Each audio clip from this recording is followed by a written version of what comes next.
Now let us discuss how to drill PCB.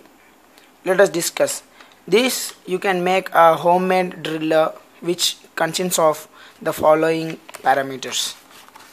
The one is power supply, it's your wire,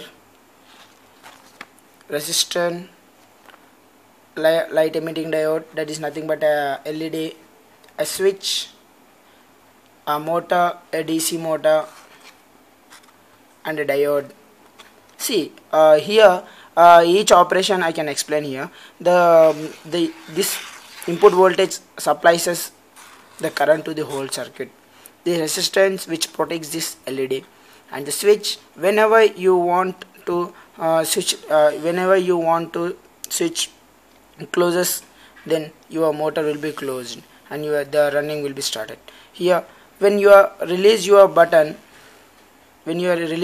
button, so it will releases and disconnect the connection, and the motor will stop here.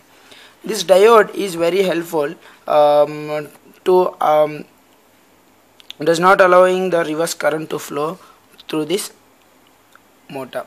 See, if this motor is reverse current is flowing into the motor, there is a possibility to damage the motor here.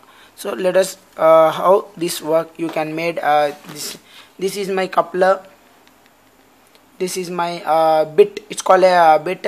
It can have different sizes, and this is my button, and this is my LED, indication LED, and this is my resistor, and this is a glue which I have put here. Why? Because here you can cover this total